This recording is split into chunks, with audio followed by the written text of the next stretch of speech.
Good morning student.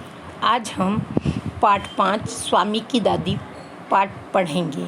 बच्चों, पहले हो या अब, हम अपनी घर में जो भी बुज़ुर्ग होते हैं उनके पास बैठकर उनसे बात करना बहुत ही अच्छा लगता है। पहले हम शाम के समय दादी नानी उनके पास बैठकर कहानियाँ, किस्से, उनके जीवन की घटनाएं ये सब सुना करते थे और हमें वह सुनकर बहुत ही अच्छा लगता था। बड़े बूढ़ों के पास बैठना भी अच्छा लगता था।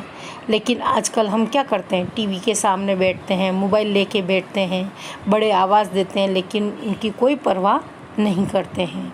लेकिन हमें उनके साथ समय बिताना चाहिए और उनके ज्ञान को प्राप्त करना चाहिए। जो ज्ञान उन्होंने अपने जीवन में अनुभव किया है उसको सुनकर हमें भी आगे जीवन में लाभ उठाना चाहिए। बच्चों, इसी के आधार पर हम स्वामी की दादी पाठ पढ़ेंगे। शाम का समय था। स्वामीनाथन क्रिकेट खेलकर घर लौट रहा था।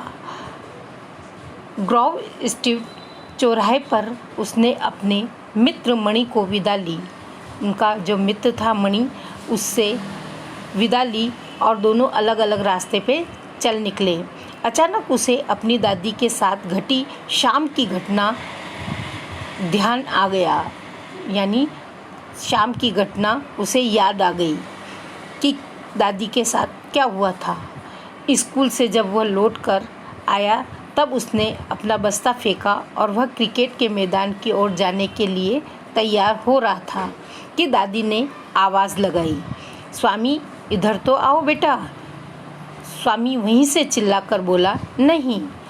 रसोई में जाकर गिलास उठाकर जल्दी जल्दी उसने कॉफ़ी पीने लगा और दादी कुछ कह रही थी और उसकी आवाज़ स्वामी को रसोई में सुनाई दे रही थी। लेकिन स्वामी को लगा कि बेचारी दादी एक जगह बैठी दूसरों को आवाज़ देती रहती है। उसे रसोई में आवाज़ आ रही थी जब वो कॉफ़ी पी रहा था, लेकिन वह उस आवाज़ को नज़रअंदाज कर रहा था कि अनसुनी कर रहा था। लेकिन जब भी उसे थोड़ा ध्यान आया तो उसे लगा बेचारी दादी बैठी हुई एक जगह उठ नहीं सकती, चल फिर नहीं सकती है, लेकिन वह आवाज़ देकर हमें पुकार रही है। लोग उसकी बात पर कोई ध्यान नहीं देता है। उसका दिल पसीज गया, यानी उसे दादी के ऊपर तरस आ गई। काफ़ी समाप्त कर कर वह दादी के पास गया।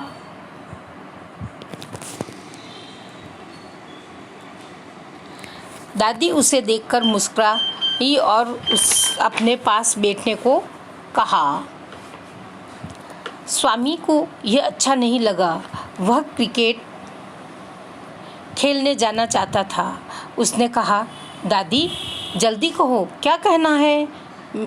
मैं ज़रा जल्दी में हूँ।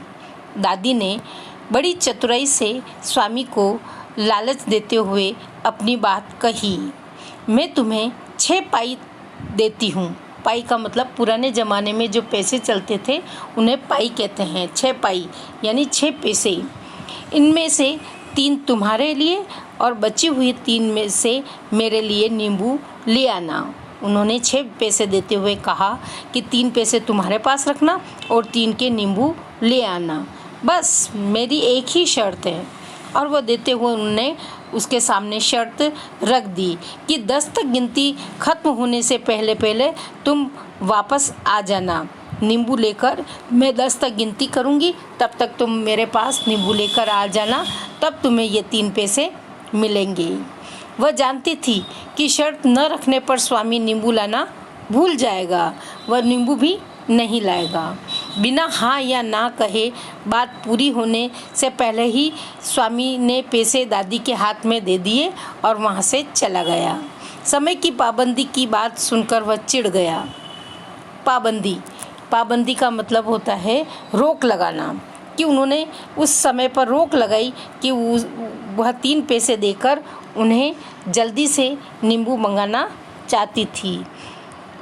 उसने सिक्के अपनी दादी के हाथ में दे दिए और मना कर दिया, अगर इतनी जल्दी है तो किसी और से मंगवा लो। और हाथ में पैसे देते हुए कहा कि आपको जल्दी है तो किसी और से मंगवा लो या अपने आप ले आओ। दिन डूबने से पहले वह क्रिकेट के मैदान में पहुंच जाना चाहता था। 5:30 बज चुके थे। उसने दादी को घूर कर देखा। उनके चेहरे से लग रहा था मानो वह दादी से कह रहा है कि नींबू तो मेरे खेल के लौटने के बाद ही मिलेगा, वरना उसका ख्याल छोड़ दो। दादी ने कहा, मेरे पेट में बड़े जोर का दर्द हो रहा है, जल्दी से नींबू लाकर मुझे दे दो, फिर खेलने चले जाना। पर स्वामी यह सुनने के लिए वहाँ नहीं था, वह तो पहले ही चल दिया था। अब खेल खत्म हो गया और सभी को गुड नाइट भी कह दी। चौराहे पर मणि से विदा लेने के बाद उसकी अंतरात्मा यानी मन की आवाज़ सुनाई दी और उसे लगा कि मेरा मन कह रहा है कि मैंने आज दादी के साथ अच्छा नहीं किया। और वह सोच रहा था कि कहीं दादी दर्द से तड़प तो नहीं रही है। अब वह अपने को अपराधी मान रहा था। उसे दादी का करुण चेहरा याद आया तो वह स्वयं ही कृतज्ञ का मतलब होता उपकार, जो और पत्थर दिल यानी कठोर होना, कि वह उपकार करना भूल चुका है और कठोर दिल कैसे हो गया।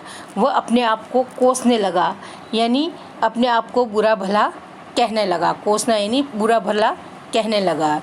यही सोचता विचारता वह घर पहुंचा। रोज की तरह रसोई में जाकर रसोइयों को परेशान करने के स्थान पर, रसोइया जो घर के अंदर खाना बनाता है उसे रसोइया कहते हैं, तो उसको परेशान करने के स्थान पर वह सीधा दादी के बिस्तर के पास बैठकर उसे देखता रहा। दादी के कमरे में हाल की बत्ती से थोड़ी सी रोशनी आ रही थी कि हाल में जो बत्ती लग रही थी, दीपक लग रहा था, ग्लोब लग रहा था, उसकी रोशनी दादी के कमरे में कम आ रही थी। उस रोशनी में वह दादी का चेहरा साफ देख रहा था, पर वह शांत लेटी हुई थी। स्वामीनाथन डर गया। उसे लगा शायद दादी पेट दर्द के मारे मर तो नहीं गई। डरते डरते उसने पूछा, दादी तुम्हारा दर्द कैसा है? दादी ने आंखें खोली और बोली, तुम आ गए स्वामी, खाना खा लिया? खा लूँगा। तुम्हारे पेट का दर्द कैसा है? मैं ठीक हूँ, बिल्कुल ठीक। दादी को नींबू मिला या नहीं, इस बारे में वह बहुत चिंतित था और जानना भी चाहता था। जब तक दादी ने उसके सवाल का जवाब नहीं दिया, तब तक स्वामी को लगता रहा कि दादी उसे अभी झिड़क देना यानी डांट देना। झिड़क देना का अर्थ होता है डांट देना, कि दादी अभी डांट देगी। वह कुछ भी कह सकती है, कसम भी खा सकती है कि आगे से उसके साथ कोई संबंध नहीं रखेगी। यह भी कह सकती है कि कुछ ही क्षणों में मैं मरने वाली हूँ। अगर स्वामी समय पर नींबू लाकर दे देता तो मैं बच सकती थी, पर दादी ने ऐसा कुछ नहीं कहा। उन्होंने कहा, अच्छा हुआ तुम नींबू नहीं लेकर आए।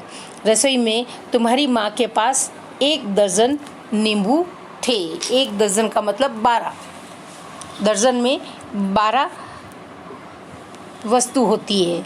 नींबू है तो 12 नींबू, 1 दर्जन में 12 केले तो 12 केले होंगे। तो 1 दर्जन का मतलब उसमें 12 वस्तु होती है।